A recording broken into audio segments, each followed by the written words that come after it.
Hello दोस्तों, जय हिंद। स्वागत है आपके अपने यूट्यूब चैनल अभ्यास लाइव पर। दोस्तों, आज से हम लोग करतार के जो पुस्तक आती है उसमें से जो प्रैक्टिस सेट वर्कबुक है उस प्रैक्टिस सेट में के केवल इंग्लिश के क्वेश्चन को सॉल्व करेंगे और इंग्लिश के 20 प्रश्नों को हल करेंगे। तो आज हम लोग क्वेश्चन नंबर सेट को शुरू करेंगे। तो देखते हैं कि क्वेश्चन नंबर सेट हमारा क्या कहता है, यानी प्रैक्टिस सेट 10 की बात कर रहे हैं। प्रैक्टिस सेट 10 में जो क्वेश्चन हमें पढ़ना है वो हम अपोजिट पढ़ रहे हैं, यानी हम 20 से 1 की ओर चलेंगे और 20 प्रश्नों को हल करेंगे।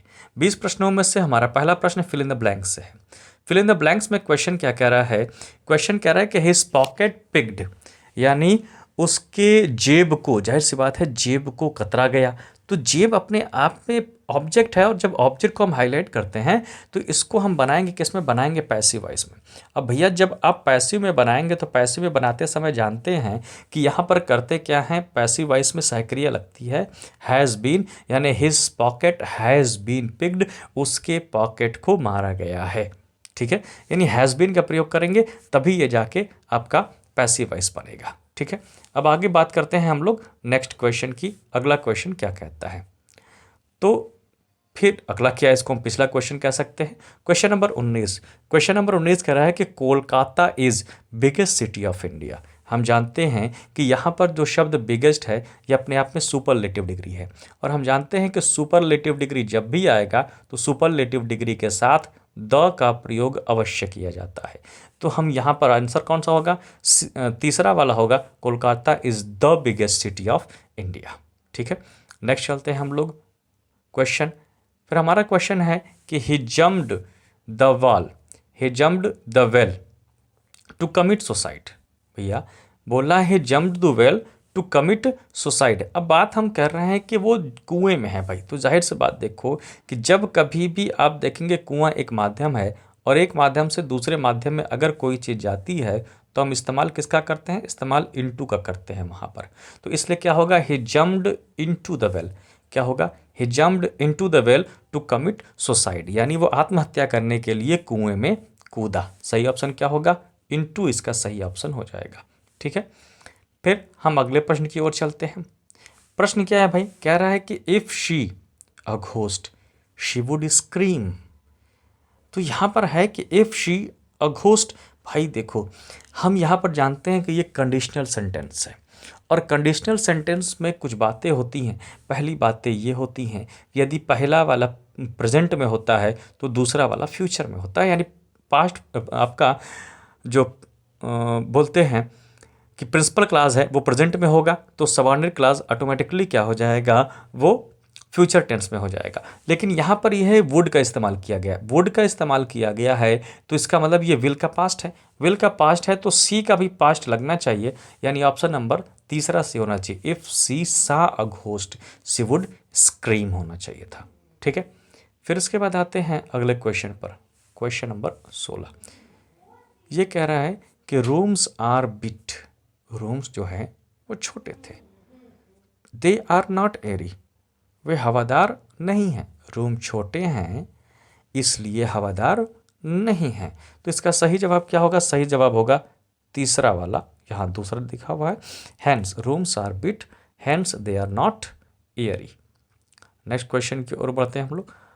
फिर क्वेश्चन है आपका, बोलना है कि भैया बताइए कि सिनोनिम्स ऑफ एपोलॉजी का क्या मतलब होता है। तो पहली बात, एपोलॉजी का मतलब क्या होता है? एपोलॉजी का मतलब होता है कि क्षमा करना। एपोलॉजी यानी क्षमा मांगना। क्या होता है? क्षमा मांगना। एपोलॉजी का मतलब होता है क्षमा मांगना। अब क्षमा मांगने को हम क्या कह सकते हैं? हम क्षमा मांगने को पॉर्डन बोलते हैं। पॉर्डन माने क्षमा मांगना, माफ़ी मांगना। तो सिनोनिम्स हो जाएगा पॉर्डन, इसको याद रखिएगा। फिर आते हैं अगले क्वेश्चन पर। क्वेश्चन क्या है कि एंटोनिम्स हमें ज्ञात करना है। किसका एंटोनिम्स बताना है? ऑब्स्टिनेट। तो सबसे पहली बात कि ऑब्स्टिनेट माने होता क्या है? ऑब्स्टिनेट माने होता है जिद्दी। ऑब्स्टिनेट माने क्या होता है? इसका मतलब होता है जिद्दी, यानी कि र्यूड, यानी कि हठी। तो अगर हम बात करेंगे र्यूड की तो भैया र्यूड इसका क्या हो जाएगा? सिनोनिम्स हो जाएगा। लेकिन बात कर रहे हैं कि जिद्दी का जस्ट अपोजिट क्या होगा? तो होगा डोसाइल। डोसाइल माने क्या होता है? डोसाइल माने होता है विनम्र। डोसाइल माने क्या होता है? इसका मतलब होता है विनम्र यानी ऑप्शन नंबर तीसरा इसका सही जवाब होगा। करेजियस माने हम जानते हैं कि साहसी होता है। ठीक है, फिर बात करते हैं पैसिव वॉइस बनाना है हमें। ठीक है, हम बात करते हैं पैसिव वॉइस की। तो यहाँ पर हम जब भी पैसिव वॉइस बनाएंगे तो सबसे पहले हम ध्यान देते हैं कि ही यहाँ पर क्या है, मेरा सब्जेक्ट है। उसके बाद अस क्या है, मेरा ऑब्जेक्ट है। और टीचर्स प्रेजेंट इंडेफिनिट टेंस में है कि वह हमें ग्रामर पढ़ाता है। तो इसमें क्या हो जाना चाहिए कि पहली बात वी से शुरू होगा, दूसरी बात वी है तो इसके साथ आर लगेगा और वर्ब का थर्ड फॉर्म लगेगा। तो वी आर टाट ग्रामर बाय हिम, यानी ऑप्शन नंबर तीसरा वाला सही होना चाहिए। वर्ब का थर्ड फॉर्म भी लग गया यहाँ पर और आर का इस्तेमाल किया जाएगा।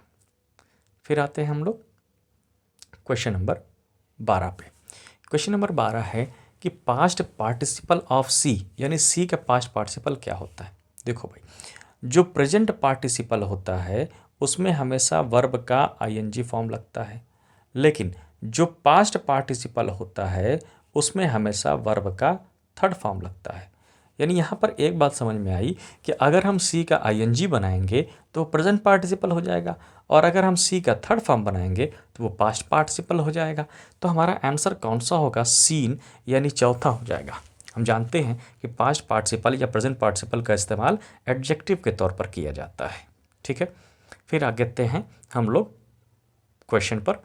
क्वेश्चन है कि to die with one means मैंने क्या होता है। To die with one means का मतलब क्या होता है। इसका मतलब होता है to come to an end. To come to an end यानी कि अब आप समाप्ति की ओर आ रहे हैं, यानी समाप्त हो रहे हैं आप। ठीक है, फिर आते हैं हम लोग क्वेश्चन पर। हाँ, नरेशन हमें करना होता है। एक प्रश्न आपका नरेशन का आता है, बड़ा सिंपल सा क्वेश्चन है कि he said I am going to school. सीधी सी बात है कि ये प्रेजेंट कंटिन्यूअस है तो पास्ट कंटिन्यूअस की सहायक क्रिया लगेगी। आप चेक करो कि ये ही सेड तो ही सेड दैट हो जाएगा, बट आई फर्स्ट पर्सन है तो ये ही के हिसाब से चेंज होगा, और ही के हिसाब से क्या हो आई ही के हिसाब से ही हो जाएगा। तो इसमें जो आई वाला ऑप्शन है ये वाला ऑप्शन तो नहीं होगा, सीधे क्या होगा, ही वाला ऑप्शन हो जाएगा। अब एम है तो एम वॉज में चेंज हो जाएगा, और ही वॉज केवल आपके ऑप्शन किस में है, दूसरे वाले में है। तो he said that he was going to school. फिर आगे बढ़ते हैं हम लोग कि एंटोनिम्स पूछा हुआ है। किसका एंटोनिम्स, एंटोनिम्स ऑफ वेग। तो पहली बात, वेग मैंने होता क्या है। वेग का मतलब होता है कि धुंधला। वेग मैंने क्या होता है, इसका मतलब होता है धुंधला। अब भाई धुंधला है तो धुंधला का क्या हो जाएगा, अपोजिट पूछ रहा है। तो जी ये क्लियर नहीं है तो होगा क्या, क्लियर, यानी साफ साफ हो जाएगा। तो वेग का एंटोनिम्स हो जाएगा क्लियर। वहीं एम्बिगिवस जो वर्ड है इसका मतलब क्या होता है, इसका मतलब होता है जटिल या हार्ड टू अंडरस्टैंड। यानी बात चीज़ क्या है, जो द्विअर्थी हो, जो दो अर्थ दे हो, जो जटिल हो, उसे एम्बिगिवस कहते हैं हम लोग। ठीक है, फिर इसके बाद आते हैं हम लोग, हमारा क्वेश्चन क्या है, क्वेश्चन है इसको कॉमन एरर। कॉमन एरर का एक प्रश्न आप में हमेशा देता है। क्वेश्चन क्या कह रहा है, कह रहा है कि I will take dinner at the royal hotel today. भाई देखो, यहाँ है आई के साथ विल लगाया है, इस चक्कर में मत पढ़ना क्या के साथ सैल लगना चाहिए, यहाँ गलत नहीं है। अब आगे बढ़ते हैं कि कोई डिनर लंच अगर आता है या ब्रेकफास्ट आता है तो इसके साथ कोई आर्टिकल नहीं लगता है, इसने नहीं लगाया है। रॉयल होटल एग्जैक्ट प्लेस है, उसके साथ एट लगाया है, ये भी सही है। टुडे लास्ट में लगाया है, ये भी सही है। असल में इसका आंसर है नो इरर। क्या होगा इसका आंसर, इसका आंसर है नो इरर। ठीक है, कोई गलती नहीं है इसमें। अब आते हैं फिर क्वेश्चन पर। बोल रहा है कि एडजेक्टिव बताइए, किसका, होल का। होल का एडजेक्टिव क्या होता है। तो भैया होल का जो एडजेक्टिव होता है वो एडजेक्टिव बनाने का तरीका क्या होता है कि आप लास्ट में एक लगा दीजिए, अल लगा दीजिए, अस लगा दीजिए, फुल लगा दीजिए, सम लगा दीजिए। ठीक है, तो इससे क्या बन जाएगा, एडजेक्टिव बन जाएगा। यहाँ पर हम सम लगाने की बात की है तो सम किस में लगा है, दूसरे में, होल सम। होल सम एक क्या बन जाएगा, एडजेक्टिव बन जाएगा इसका। तो आंसर क्या होगा, होल सम इसका सही जवाब होगा। फिर आते हैं क्वेश्चन है choose one word for the following, यानी जो दिया है उसको एक शब्द में बताना है। वन वर्ड सब्स्टिट्यूशन है ये। अब a place where birds are kept, वो जगह जहाँ पर पक्षियों को रखा जाता है। तो याद रहे, पक्षियों को जहाँ रखा जाता है उसे अवियरी कहते हैं, और जहाँ बीज यानी मधुमक्खियों को रखा जाता है उसे अपियरी कहते हैं। तो इसका सही जवाब क्या होगा? एवियरी। एवियरी इसका सही जवाब होगा। अब आपका आ गया यहाँ पर पांचवा। ये जो टॉप 5 शुरू के 5 क्वेश्चन होते हैं ये पैसेज वाले होते हैं, ये पैसेज वाले होते हैं। तो इसके लिए हमें पैसेज को देखना ज़रूरी है। अब देखो भाई, पैसेज जो दिया रहता है इसको सॉल्व करने का 2 तरीका है। पहला तो तरीका ये है कि आप जो है पैसेज को पूरा पढ़ लीजिए और उससे जवाब दे लीजिए, या दूसरा तरीका ये है कि पहले क्वेश्चन पढ़ लीजिए। तो हम एक काम करते हैं, पहले क्वेश्चन पढ़ेंगे। हमारा क्वेश्चन क्या है? Name 2 continents where you can find rhinoceros. ठीक है। दूसरा है कि हाउ मेनी स्पेसीज। फिर तीसरा, एक एक नज़र में देखते जाएंगे। 3 स्पेसीज के नाम पूछे हुए हैं। व्हाट आर हर्बीवरस, यानी हर्बीवर्स क्या है। और फिर उसके बाद है कि एस्टीमेट का अप्रॉक्सीमेट बताना है। ठीक है। तो ठीक है, हम एक काम करते हैं कि हम लोग सीधे सीधे चलना प्रारंभ कर देते हैं। तो हम पहले यहाँ से पढ़ना शुरू करेंगे। ठीक है, 1 मिनट, हम थोड़ा स्क्रीन को बढ़ा लेते हैं। देखो भाई, अब यहाँ पर हम कह रहे हैं, आपका पढ़िए कि कहा है कि rhinos are found in parts of Africa and Asia. यानी राइनोज जो हैं वो अफ्रीका और एशिया में पाए जाते हैं। Though they are now endangered species. Endangered मतलब विलुप्त प्रजाति। Though they are now endangered species, हालांकि वह एक विलुप्त प्रजाति में है। There are 5 species of rhinos. There are 5 species of rhinos, 2 African and 3 Asian. यानी 5 प्रकार की प्रजाति राइनोज की पाई जाती है, 2 अफ्रीकन और 3 एशियन की। आगे है, the African species are the white and black rhinos. Both species have 2 horns, यानी दोनों स्पेसीज के पास 2 सींग होती है। Asian rhinos include the Indian Asian rhinos include the Indian and the Javans, and each with 1 horn, and the Sumatran which has 2। यानी जो बात कर रहे हैं कि एशियन राइनोज हैं उसमें 3 प्रकार के हैं। एक है इंडियन और जावान जिनके 1 सींग होती है, और एक है सुमात्रा जिनकी 2 सींग होती है। अब इतने से रुक जाइए और फिर आप खोजिए कि क्या आपके पास कोई क्वेश्चन है। तो आप ज़रा देखिए क्वेश्चन क्या है। क्वेश्चन है कि name 2 continents where you can find rhinoceros. तो राइनोसरस जो है वो 2 कॉन्टिनेंट्स कौन कौन से हैं? अभी हमने बात किया था कि वो जो 2 कॉन्टिनेंट्स हैं उसमें एक अफ्रीका है और एक क्या है? एशिया है। तो यहाँ पर जब हम बात करेंगे तो इसका सही आंसर क्या होगा? पहला तो हो जाएगा, एक होगा अफ्रीका और दूसरा है एशिया, यानी तीसरा वाला इसका सही जवाब हो जाएगा। लगे हाथ दूसरा क्वेश्चन पढ़ लीजिए। How many species of rhinoceros can be found in today's time. How many species, कितने प्रकार के। अभी हमने थोड़ी देर पहले पढ़ा हुआ था कि कितने प्रकार के? 5 प्रकार के हमने पढ़ा था। कहाँ पर पढ़ा हुआ था जरा सा देखिएगा। हमने कहा था there are 5 species of rhinos, 2 African and 3 Asian. तो 2 अफ्रीकन और 3 एशियन की हमने बात किया था। तो आप चलिए देखिए यहाँ पर आपका क्या है कि 5 स्पेसीज, 2 अफ्रीकन, 3 एशियन। कौन सा है? दूसरा वाला आंसर आपका सही हो जाएगा, है ना? दूसरा वाला सही हो जाएगा। लगे हाथ आप तीसरा क्वेश्चन भी पढ़ लीजिए। Name the 3 species of Asian rhinoceros. अब 3 एशियन जो राइनोसरस हैं इनका बताना है। तो 3 जो हैं वो कौन कौन से हैं? अभी हम लोग थोड़ी देर पहले पढ़ा गया था। क्या पढ़ा गया था? कि एशियन राइनोज इंक्लूड इंडियन, जावान्स और सुमात्रा। 3 प्रकार के इसमें पाए जाते हैं। तो फिर से हम यहाँ पर देखेंगे कि हमारा जो क्वेश्चन है इसमें कह रहा है कि 3 स्पेसीज के नाम क्या हैं। तो एक तो हो गया इंडियन, एक हो गया जावान और एक हो गया सुमात्रा। इंडिया, जावा और सुमात्रा, ये 3 प्रकार के आपके पाए जाते हैं। ठीक है। फिर अगला क्वेश्चन है कि व्हाट आर हर्बीवरस एनिमल। यानी ये हर्बीवरस एनिमल कौन सा होता है।